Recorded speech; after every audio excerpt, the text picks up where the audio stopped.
ou se vem para cá trazer coragem para nós hoje.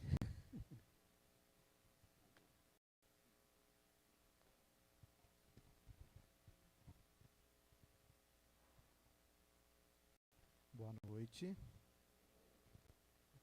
E aí, todo mundo bem? Espero que estejam todos em paz aí. Bom ver os amigos, né? Tá na nossa casa. Satisfação. E aí, tudo em paz? Tudo jóia, maravilha. Pois bem, hoje a nossa reflexão gira em torno da palavra que o Reinaldo falou aí há pouco. E quando eu fui estudar esse tema aqui, já há uns 6 anos a gente tem feito a explanação desse assunto, eu fiquei lembrando o que me veio na cabeça quando eu pensei na palavra coragem pela primeira vez.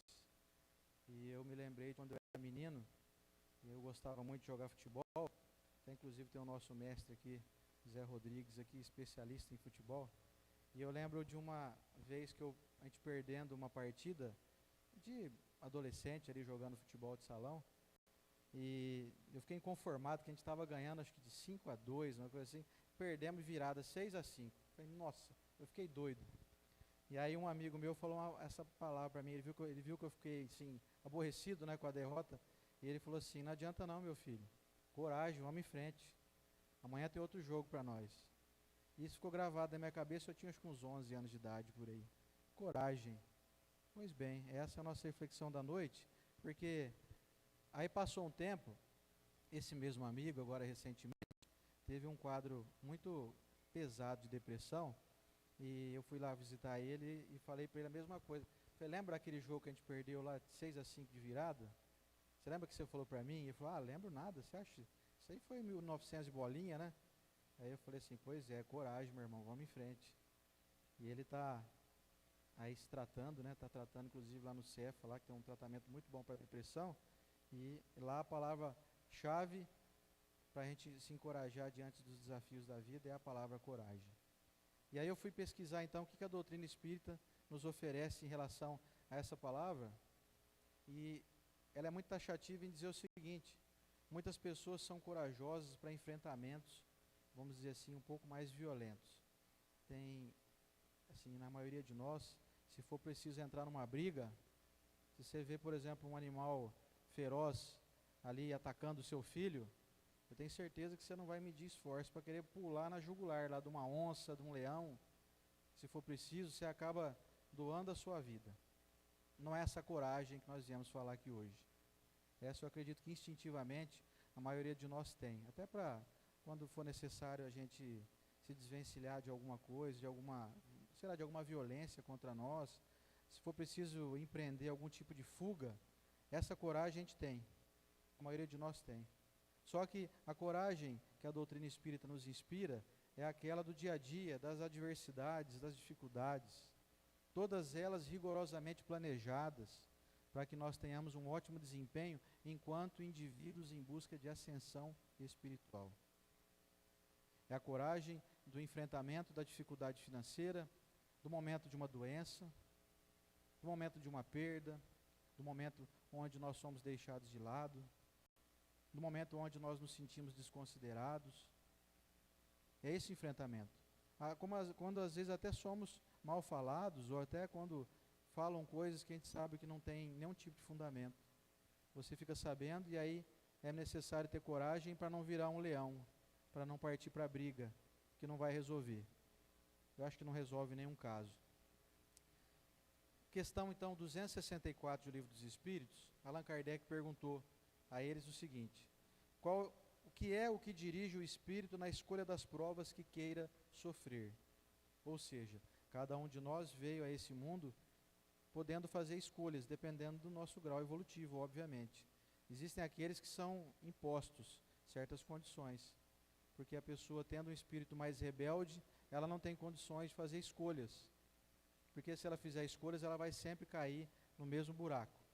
Então, a esse tipo de pessoa que ainda adota um procedimento mais rebelde de vida, ela não tem como escolher. Mas vamos dizer assim que entre nós aqui, eu acredito que a maioria, por eu ver todo mundo aqui chegando aqui bem, todo mundo chegou caminhando, né? Todo mundo chegou sem grandes dificuldades, eu acredito que a maioria de nós aqui pôde fazer as escolhas, enquanto no mundo espiritual dos próprios desafios.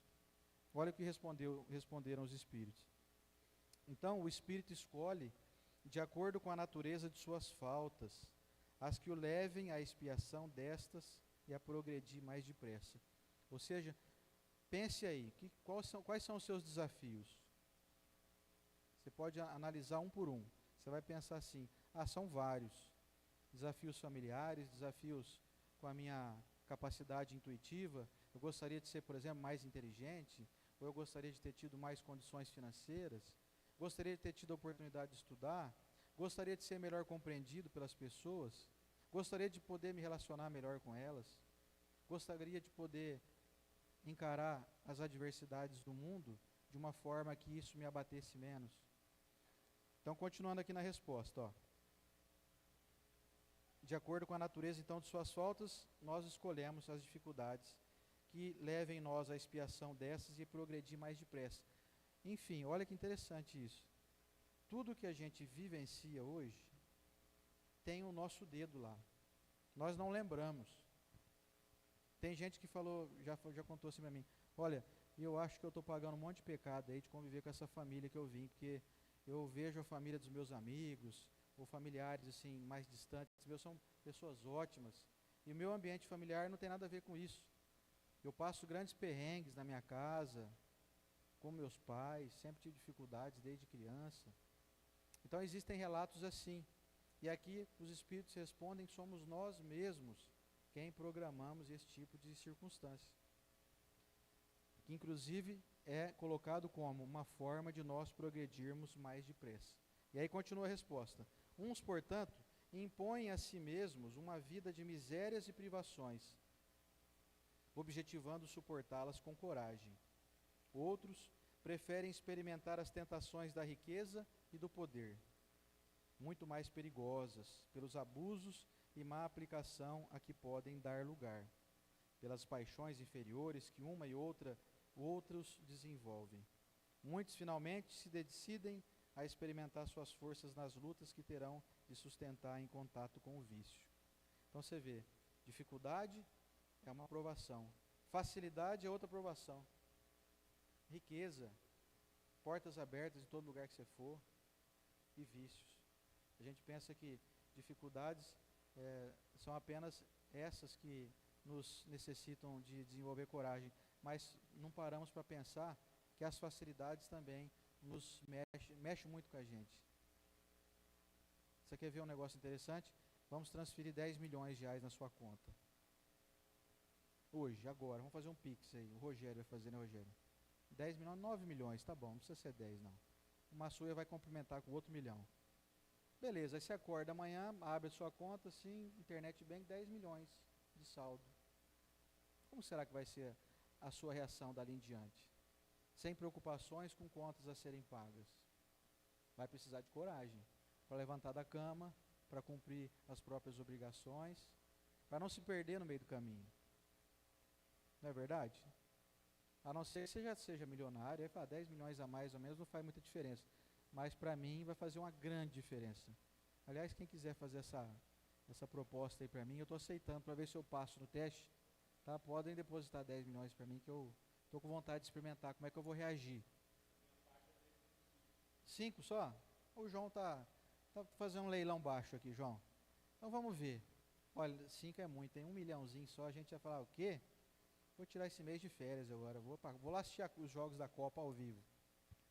E aí, nós vamos percebendo então que aqui os espíritos colocaram as dificuldades, a riqueza e os vícios como ferramentas de sustentação para o nosso adiantamento, para o nosso crescimento. E nós podemos então descobrir com isso que quando eu passo por dificuldades, estou sendo direcionado a me esforçar mais. Você quer ver, por exemplo, surgir aí uma dificuldade com a nossa saúde física. Surgir aí uma dor, uma limitação, uma doença qualquer. Isso vai nos mover a buscar ferramentas de neutralizar essa doença. Quando surge então essa facilidade financeira, os objetivos são outros. Testar a nossa capacidade de resignação e de continuar trabalhando, continuar atuando. E os vícios, você pode encarar aí vício, muita gente pensa somente em vício em drogas, né? Mas os vícios são tão extensos, Se a gente fosse enumerar aqui, dá para fazer uma aula aqui de 2 horas. Então, você pode incluir aí vício na preguiça, na maledicência, no açúcar, vício na preguiça, vício em não querer fazer as coisas que devem ser feitas. Aí você pode incluir também bebida, cigarro, entorpecentes e etc. Então ficou bem claro aqui, nesse primeiro momento, que o nosso desafio inicial na vida tem de ser aquele de desenvolvimento de coragem diante daquilo que nós estamos vivendo hoje. Cada um de nós está passando por algum tipo de dificuldade, uns sabem lidar melhor e outros não. Tudo vai depender de acordo com o grau evolutivo e de aprendizado que cada um tem. Quando nós passamos a entender isso aqui tudo e interiorizar, passamos a descobrir que as nossas dificuldades não são tão assim severas. Portanto, para desenvolvimento então dessa coragem necessária, parece que a coragem diminui um pouco. Eu não preciso ter tanta coragem assim, porque eu não sinto que os meus desafios são tão grandes. Eu sei que cada um deles estão querendo me direcionar para alguma aquisição de alguma virtude que eu ainda não possuo. Interessante, eu lembro quando meu pai descobriu que estava com um câncer de próstata, ele, no primeiro momento, vem aquela chateação, um aborrecimento, e aí, em segundo momento, vem aquela reflexão dizendo o seguinte: por que não comigo? E eu achei interessante ele me contar isso, sem nunca ter estudado doutrina espírita. Ele perguntou isso, mais ou menos em 2002. Ele falou: por que não comigo? Tanta gente tem tantos problemas muito mais sérios, então vamos lá, vamos tratar disso, vamos tratar desse problema. E ele tratou, fez o tratamento certinho, está curado hoje, está aí até hoje, encarnado, graças a Deus, e está tocando em frente. Agora, qual seria o quadro adverso? Seria entrar em desespero, entrar em revolta, ou pensar assim: poxa, já não tem mais o que fazer, vou morrer mesmo, como se fosse uma sentença. Percebam que essas adversidades surgem naturalmente para que nós desenvolvamos algum tipo de virtude. E meu pai teve a seguinte reflexão: eu acho que eu deveria observar mais os detalhes da vida. Eu acho que o que me falta nesse momento é olhar as pessoas. Ele falou assim: eu comecei a andar pela rua e eu percebi que coisas que eu nunca tinha reparado, eu comecei a reparar. Ele viu, por exemplo, um rapaz andando de bicicleta, indo ao trabalho, provavelmente um pedreiro, vestindo com roupas assim, dá para ver que ele era pedreiro, com roupa suja de cimento, essas coisas. E ele falou assim: puxa vida, eu nunca tinha parado para pensar o quão maravilhoso é poder andar de bicicleta. Porque quando ele estava em tratamento, uma das proibições era: não pode andar de bicicleta, até para não afetar a próstata e tudo mais, né? Ele falou: eu não imaginava que era tão maravilhoso poder andar de bicicleta. Então você começa a ter um olhar diferente para a vida quando surge algum tipo de adversidade.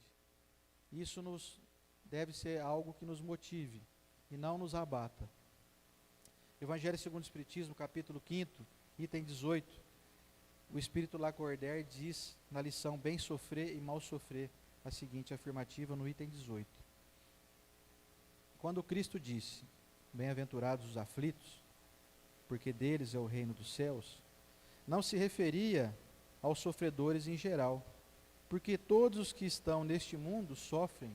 Olha isso, todos nós temos algum tipo de adversidade. Ninguém vive uma vida perfeita, porque nós não somos perfeitos.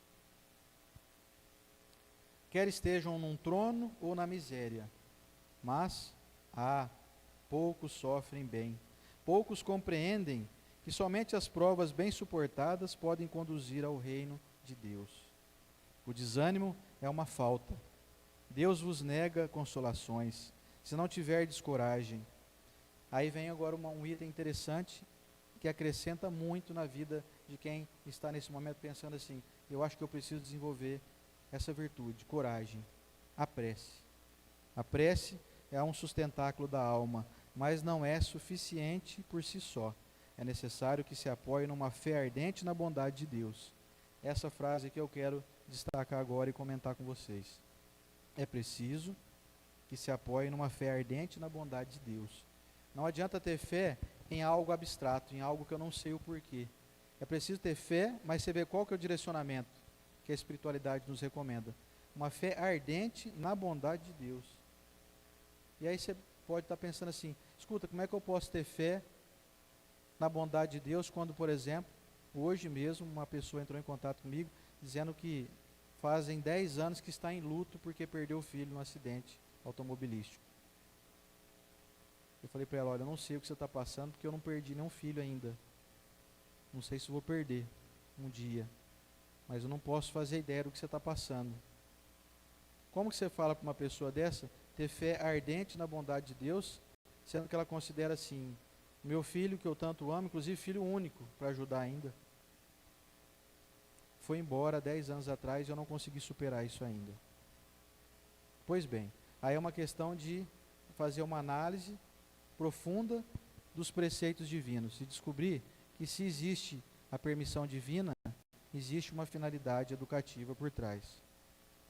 Quando o Cristo afirmou que não cai uma folha de uma árvore sem a permissão e a consciência e a ciência do divino, e eu acredito que todos nós somos muito mais complexos do que uma simples folha que cai de uma árvore. E ainda eu falei para ela, ó, me chama no WhatsApp aí que nós vamos conversar mais diretamente. Ela ainda não me adicionou ainda. Conversei com ela no Messenger do Facebook. Essa fé ardente na bondade de Deus, é preciso que nós deixemos claro o seguinte. Quando está tudo bem na nossa vida, parece que Deus então está do nosso lado. Quando as coisas não acontecem como a gente gostaria, a sensação é de que nós estamos órfãos, estamos solitários, desamparados, abandonados, esquecidos, deixados de lado. E a providência divina é muito taxativa em nos dizer, primeiro, que a gente escolhe as provas, como a gente falou há pouco. E segundo, que a bondade de Deus nem sempre vai passar a mão na nossa cabeça. Nem sempre o grau evolutivo que a gente busca, para poder alcançá-lo, vamos receber um mar de rosas à nossa disposição ou um tapete vermelho estendido. Às vezes as dificuldades serão severas. Nós não sabemos ainda, não temos acesso aos arquivos das nossas encarnações passadas para descobrir quais são as motivações de certas coisas acontecerem. Por exemplo, o caso dessa pessoa que perdeu o filho, eu não consigo saber o motivo disso. Eu não tenho capacidade de saber isso.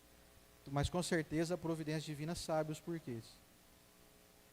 Se a gente não tiver essa confiança que quem ama a nós mais do que um pai e uma mãe está sabendo das nossas necessidades, se nós não tivermos essa confiança, aí realmente fica difícil desenvolver coragem. A gente tem muita facilidade em se entregar ao desespero, à tristeza, à depressão, à sensação de abandono. Então, num caso mais grave como esse, eu dei um caso aqui muito atípico, né? Eu não sei se algum de vocês aqui perdeu um filho único, inclusive, num acidente, né? Eu acredito que a maioria não, mas o que dá para extrair diante de um caso desse? É preciso tocar em frente, como diz a música do Almir Sater, né? Vamos tocando em frente aí. Não vamos ter resposta para tudo, mas de uma coisa nós temos que colocar na cabeça. É preciso ter essa fé ardente na bondade de Deus, como está aqui em destaque. Agora tem um outro comparativo, que eu acho interessante, que a espiritualidade coloca certas comparações que eu acho muito pertinentes, para poder dar exemplo daquilo que eles querem nos entregar como lição. Um militar, por exemplo. O militar que não é enviado à frente de batalha, não fica satisfeito. Porque o repouso no acampamento não lhe proporciona nenhuma promoção. Então, se nós encararmos, nós estamos aqui como militares encarnados, em busca de vencermos as guerras íntimas e as guerras contra nós mesmos. Tudo que vier de dificuldade vai ser encarado de um padrão diferente. Ao invés do desespero, vamos ser encaminhados à reflexão de por que isso está acontecendo, o que isso quer me ensinar. Qual virtude eu devo aprender com esse desconforto que surgiu na minha jornada aqui? E ele continua, sede então como um militar, e não aspires de um repouso que enfraqueceria o vosso corpo e entorpeceria a vossa alma. E tudo que a gente mais quer na vida é experimentar a lei do menor esforço. Muitas pessoas conseguem encontrar esse limiar de conforto extremo. Eu vou ficar na minha, eu cuido da minha vida, não mexo com ninguém, eu trabalho, tenho a minha fonte de renda, vou seguir em frente aí, Cada um cuide da sua vida, eu cuido da minha, não vou encher o saco de ninguém e está tudo bem. Quando surge qualquer adversidade, eu passo por cima, varro debaixo do tapete essa poeira aí. É mais cômodo e mais fácil fazer isso. Só que os desafios da convivência, principalmente, são os que vão nos trazer mais êxito. Às vezes eu duvido muito daquelas histórias que dizem assim, que o sábio mora sozinho na montanha. Já viram essa história? O sábio, o ermitão, está lá morando no alto de uma montanha, isolado há 30 anos. Aí você vai lá pedir um conselho para o sábio. O que o sábio tem de experimentação para poder me aconselhar? Será que ele paga IPVA? Será ou não? IPTU? Com planta genérica aí que subiu 300%? Será que ele leva filho doente no postinho de saúde 3 horas da manhã? Já levou alguma vez? Então, meus irmãos, sabedoria se conquista nas dificuldades. Eu duvido muito, com todo o respeito aos sábios do mundo aí, talvez eles tenham uma ótima filosofia, um ótimo estudo de si mesmos, mas sem as experimentações cotidianas, eu duvido que a pessoa consiga ter conquistado um alto posto de virtudes. Não tem esposa, não tem filho, não é governado por ninguém, não tem carnezinho que atrasa de vez em quando, cartão que estoura, não vive no meio da multidão para pegar doenças infecto-contagiosas. Será que tem sabedoria alguém assim? Ou será que nós que estamos aqui vivendo, encarando, conversando, vivendo, convivendo, será que nós não estamos mais adiantados? Será que no momento em que a gente pode pensar em desistir da convivência com certas pessoas, será que isso não pode nos fazer reduzir drasticamente o nosso processo evolutivo? Será que deixar de lado os problemas é melhor do que resolvê-los?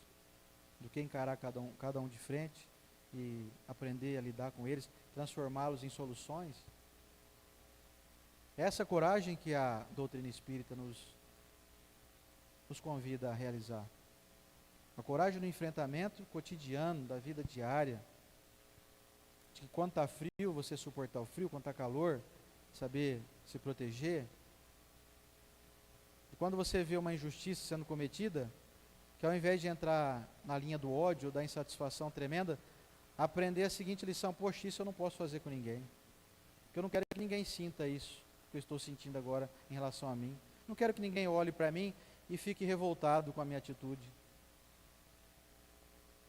Então tudo é lição. Só não é lição quando a gente resolve se ausentar da vida.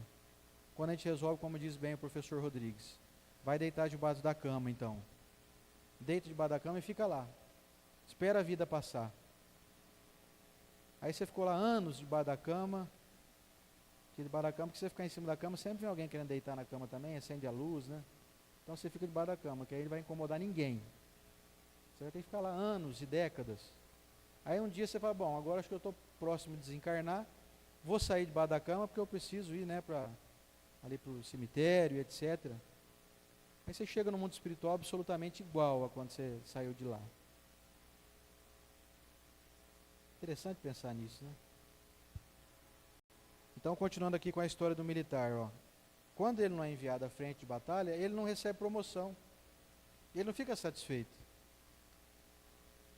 Então o repouso enfraqueceria o nosso corpo e entorpeceria a nossa alma. Ficai satisfeitos quando Deus vos envia à luta. Você tem sentido que a tua vida tem sido uma luta? Em qualquer frente? Tem gente que relata luta contra doenças, outros relatam luta contra adversidades ligadas aos filhos, aos pais, aos irmãos, ao trabalho. Você vai encontrar adversidade em todo lugar, porque todo mundo é diferente um do outro. Vai ser difícil você encontrar alguém que pensa exatamente igual a você sobre tudo na vida. Encontrar alguém assim, nossa, encontrei uma alma gêmea, a pessoa pensa igualzinho a mim, a gente tem os mesmos ideais e vamos conviver só nós dois aqui. Sabe o quanto você cresceria convivendo com alguém exatamente igual a você? Nada. Zero.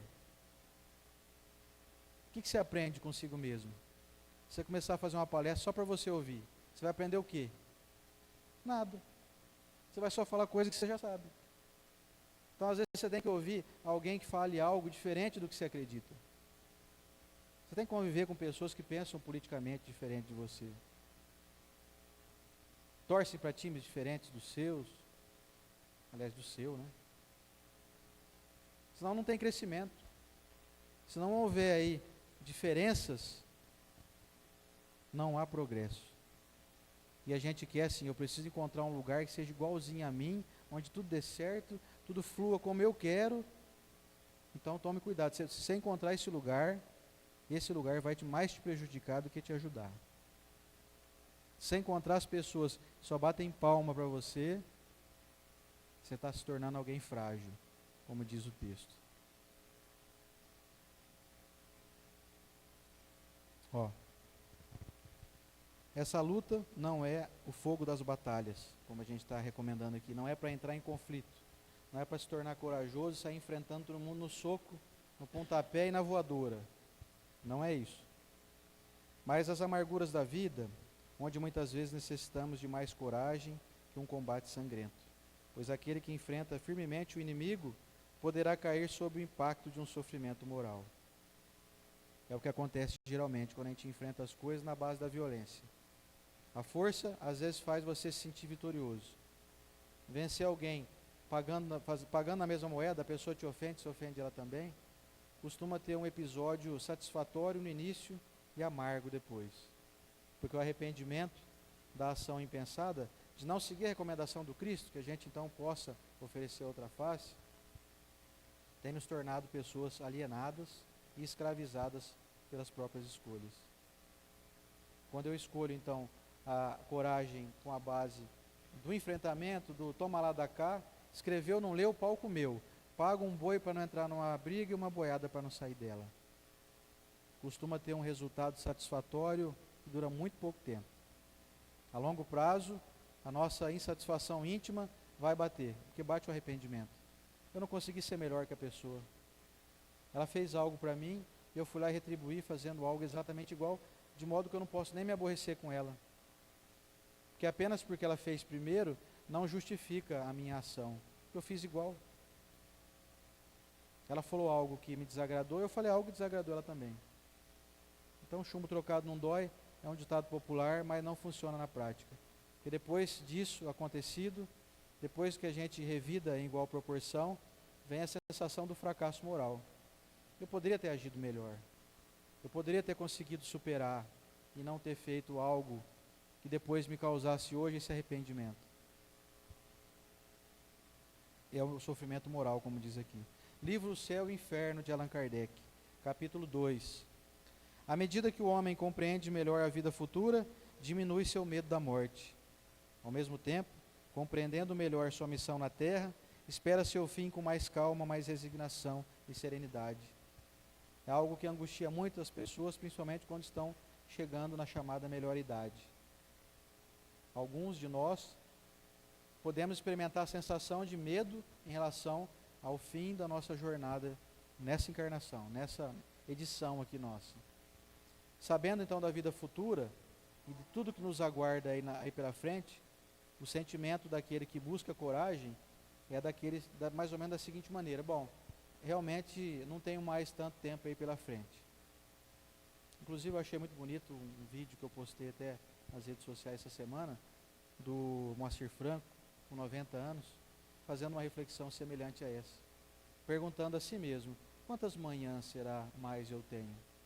Não sei, eu gostaria de saber. Já vivi milhares de manhãs, mas não sei quantas mais tenho pela frente. Parece poético, mas é uma grande realidade, de alguém que sabe que não tem mais muito tempo aqui entre nós.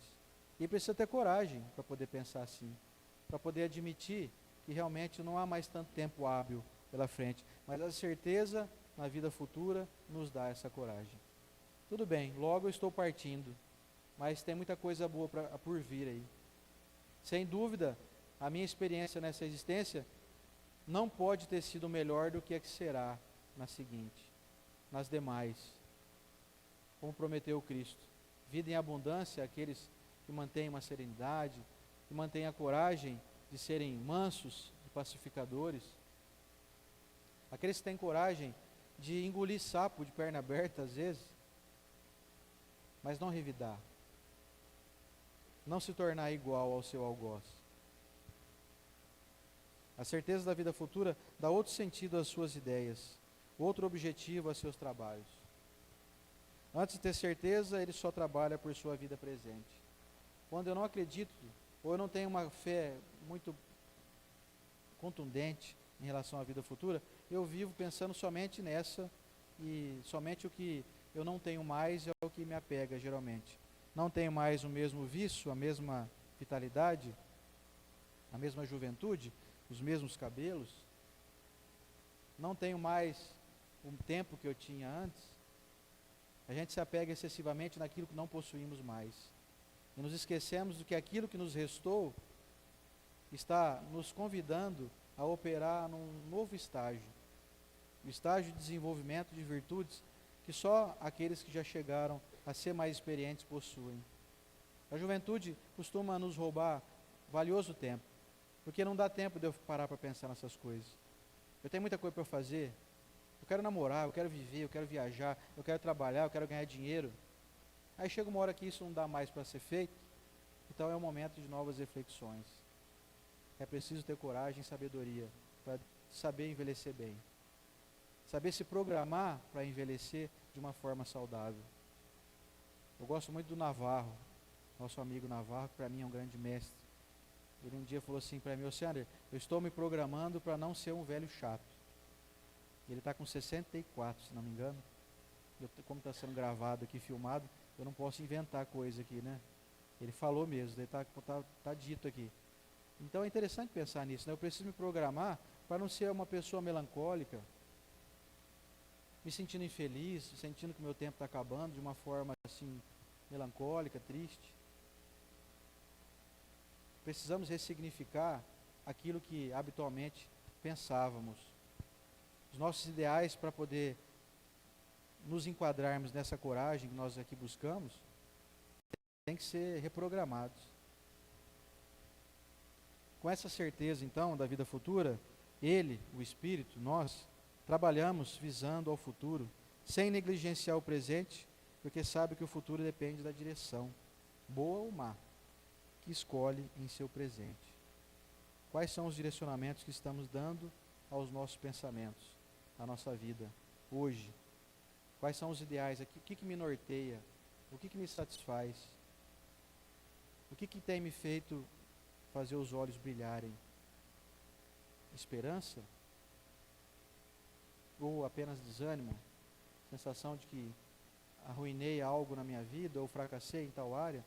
Eu me pego mais nas minhas virtudes, nos meus ganhos, nos meus acertos, ou naquilo que me faltou talvez por eu não ter conseguido? É preciso ter coragem para olhar para dentro de si e admitir: sim, consegui muitos êxitos, mas falhei em outros também. Falhei, mas essa falha não é inválida. Ela está aqui para me fortalecer. Quando eu tiver outra oportunidade, farei melhor. Isso é muito virtuoso, quem tem essa atitude. A certeza de reencontrar, por exemplo, no mundo espiritual, seus amigos após a morte, de continuar as relações que teve na terra, de não perder o futuro, aliás, de não perder o fruto de nenhum trabalho, de crescer sem parar em inteligência e perfeição, lhe dá a paciência para esperar e a coragem para suportar as fadigas momentâneas da vida terrena.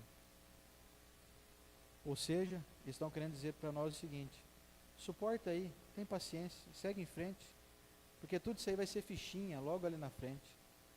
Tudo isso vai ser algo muito pequeno, perto da grandiosidade que você está conquistando. Questão do Livro dos Espíritos 663, a pergunta de Kardec é a seguinte: podem as preces que por nós mesmos fizermos mudar a natureza das nossas provas e desviar-lhes o curso? Ou seja, será que se eu fizer bastante prece pedindo para resolver os meus problemas, será que isso pode modificar o meu destino? Olha que os Espíritos responderam: as vossas provas estão nas mãos de Deus, e algumas há que têm de ser suportadas até o fim. Quer dizer, isso mostra assim, tem coisa que não vamos conseguir mudar. Nem com prece, nem com nada. Porque se mudar certas questões, se mudasse, atrasaria o nosso desenvolvimento. Então não é possível, por exemplo, se desvincular de consanguinidade. Você não vai conseguir desquitar a sua mãe do seu pai ou do seu irmão. Não tem. São coisas inexoráveis, não tem como ser modificadas. Mas Deus sempre leva em conta a resignação. A prece traz para junto de vós os bons espíritos, e dando-vos estes a força de suportá-las corajosamente, menos rudes elas vos parecem. Então, entrando em prece, eu não vou talvez conseguir mudar aquilo que está programado para eu passar, mas eu vou conseguir passar com mais sabedoria. Eu vou estar amparado, acompanhado, intuído, instruído.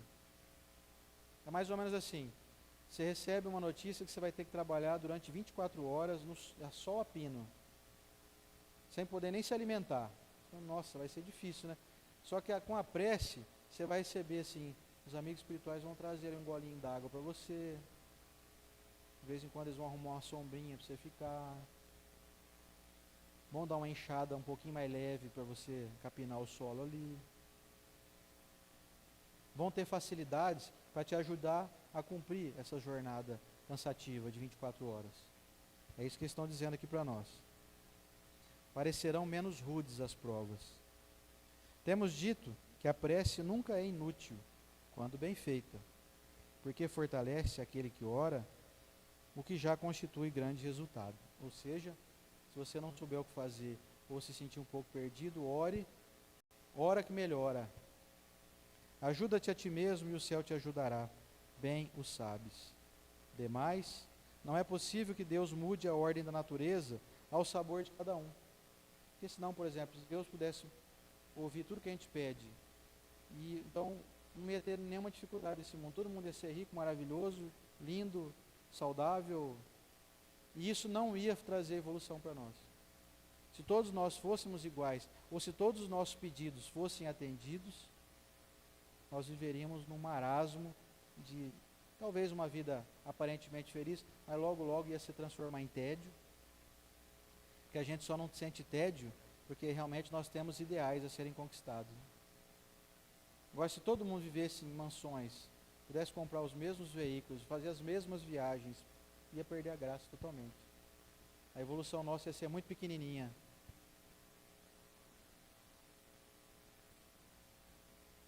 Porquanto o que, do vosso ponto de vista mesquinho e da vossa vida efêmera, vos parece um grande mal, é quase sempre um grande bem na ordem geral do universo. Então, tudo que a gente considera como um mal, um dia nós vamos descobrir que teve um bem, um benefício grande ali por trás. Um caso para poder ilustrar isso é de um amigo meu, que também descobriu uma época um câncer, fazendo um exame de sangue de rotina e descobriu lá que tinha umas alterações, não lembro se leucócitos, uma coisa assim, indicava que ele tinha algum tipo de infecção no organismo e foram descobrir que era um câncer. E ele tratou durante 2 anos, era um câncer de difícil trato, conseguiu se curar, está bem até hoje, está curado. E um dia ele me contou o seguinte: você sabe que eu descobri que antes de eu ter a doença, eu realmente era doente? Que eu não sabia que eu era tão desagradável assim. Quando eu estava doente tratando e percebi que podia ser meus últimos momentos ali, amigos próximos vieram conversar comigo e um dia eu perguntei para um deles: escuta, me diz uma coisa aí. Você pode, mas seja muito franco. Um amigo muito próximo dele, muito íntimo, ele falou: me diga aí, por que você acha que eu fiquei doente? Você acha que pode ter alguma resposta? Você acha que você sabe alguma coisa assim para me ajudar? Aí o amigo falou assim: eu não sei se eu vou te dizer isso aí não. Ele falou: não, diz, por favor. Pode doer, não tem problema, eu aguento. Me fala aí. Aí esse amigo disse que falou assim para ele: olha, você era chato pra caramba. Aliás, você é chato demais. Não comigo, eu já acostumei com o teu jeito, te amo, do mesmo jeito. Mas você é muito chato com as pessoas, muito cri-cri, muito detalhista, muito... Às vezes chega a ser até mesquinho. Aí ele falou assim: me explica melhor, dá um exemplo aí de algo que você viu que eu fiz. Ele falou: lembra aquele dia de um atrito que você teve, um fulano, por causa de pouca coisa, bobagem, você levou aquilo muito a sério, você foi excessivamente criterioso. inflexível. Ele falou, puxa vida, é muito doído ter que admitir, mas você tem razão. E aí ele falou assim, depois que eu descobri que eu era uma pessoa intragável, eu comecei a trabalhar contra isso. Eu acho que foi isso que me ajudou a me curar. Obviamente com o tratamento que ele fez, todo médico, né? E ele falou, então sabe o que eu descobri? Olha que analogia que esse cara fez. Eu descobri que antes de eu ser doente, eu era doente. E aí veio a doença me curou. Porque a doença me fez me tornar uma nova pessoa. Eu bato palmo para esse cara até hoje. Porque esse teve coragem de enfrentar, admitir os próprios dragões, os próprios demônios que habitavam ele. Como diz o texto aqui. Todavia as súplicas justas são atendidas, ou seja, não desanime de fazer prece, viu? Parece que é assim, não adianta fazer prece, Deus já vai determinar tudo, então não adianta orar não. Não é isso, aqui está dizendo o seguinte, ó, as súplicas justas são atendidas mais vezes do que supondes. Julgais de ordinário que Deus não vos ouviu, porque não fez o vosso favor um milagre. Enquanto que vos assiste por meios tão naturais que vos parecem obra do acaso ou da força das coisas.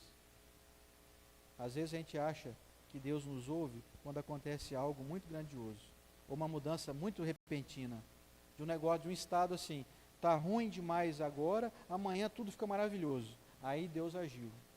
Aí eu consegui ver Deus. E o que eles estão dizendo para nós é assim, você não está percebendo. Tem forças invisíveis agindo a todo momento na sua vida. Eu acredito até, vou dar um depoimento meu aqui. Eu acredito até que eu devo ter sido livrado de vários acidentes motociclísticos, muitas vezes. Eu ando já há mais quase 35 anos quase que eu ando de moto. Estou com 48, comecei a andar com 13. Então não é possível que em 35 anos eu não tenha ficado exposto a no mínimo umas 100 vezes, chance muito grande de eu desencarnar. De passar num buraco, entrar um animal na frente, qualquer coisa, um carro trombar na minha traseira, sei lá o que. Eu estou querendo dizer isso porque é uma sensação que eu tenho, que eu fui liberto já de estar já no mundo maior por acidentes motociclísticos. Uma sensação minha. Mas nunca foi claro isso para mim. Mas eu tenho certeza que teve várias mãos operando em meu favor. Mãos divinas, que nós damos os nomes de benfeitores espirituais, que nos auxiliam. E se acontece isso comigo, que não sou ninguém, não sou melhor que nenhuma pessoa, pode ter certeza que isso está acontecendo com você também. Então tenha coragem de começar a pensar, será que, por exemplo, era para eu estar encarnado ainda aqui hoje? Ou então, será que além de eu estar encarnado, será que não era para nesse momento eu estar acamado? Será que eu não poderia estar amputado de algum membro? Ou será que eu não poderia estar nesse momento passando por uma situação vexatória, por exemplo, ter atropelado alguém, sem querer, óbvio, ninguém atropela ninguém porque quer, e hoje está vivendo um processo judicial, ou está aí carregando um peso de que atropelei alguém, matei alguém, sem querer. Tem um amigo meu que trabalhava de maquinista de trem, e um dia ele viu um cara se jogou na frente da máquina que ele estava dirigindo, e você sabe que trem, você começa a frear agora para ele parar daqui 200 metros, né? E ele é traumatizado com isso, ele entrou numa depressão profunda, até conseguir aposentar ele, por depressão, pelo fato que ele viu. Quer dizer, você imaginou uma situação dessa na tua vida? De passar por algo semelhante? Alguém aqui já atropelou e matou alguém? Será que não poderia ter acontecido com você também? Comigo? Poderia. Nós estamos aí, banhados por uma mão divina, muito bondosa, que entende as nossas necessidades e nos premia com muito mais do que a gente merece. Pode acreditar nisso. Continuando aqui com a importância da prece. Muitas vezes também, as mais das vezes mesmo, Ele, Deus, vos sugere a ideia que vos fará sair da dificuldade pelo vosso próprio esforço. Ore bastante, que talvez você vai receber a intuição de como resolver esse problema aí. Esse problema que você está vivendo hoje. Vai parecer até que a ideia é sua. Sabe quando você dorme com o problema e acorda com a solução? E você acha que a ideia foi tua? Sabe nada, inocente. Estamos muito amparados. Muitas vezes você vai acordar com a solução que foi orientada por alguém que sabe muito mais do que você. Nosso tempo está acabando. Para finalizar, ainda no Evangelho segundo o Espiritismo, capítulo 8, bem-aventurados os aflitos. Pode, portanto, ser assim traduzido. Porque parece que é assim, estamos recomendados para que nós entremos em aflição, né? Porque se são bem-aventurados os aflitos, deixa eu sofrer bastante, então. Deixa eu assim, quando eu ficar machucado, vou jogar sal no meu machucado, que aí eu vou sofrer bastante, aí eu evoluo bastante, né? Ou então assim, quando eu queimar um pedaço do meu dedo, eu vou enfiar a mão inteira lá no óleo, que aí eu já vou ficar bastante aflito, aí eu vou ficar bem-aventurado, né? Não parece que é isso? Não é isso aí não, gente. Não. Ah lá, ó, o João está sem um pedaço do dedo ali já, ó.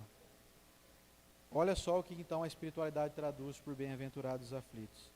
Bem-aventurados os que têm a oportunidade de provar a sua fé, a sua firmeza, a sua perseverança e a submissão à vontade de Deus, porque eles terão centuplicado as alegrias que lhes faltam na terra.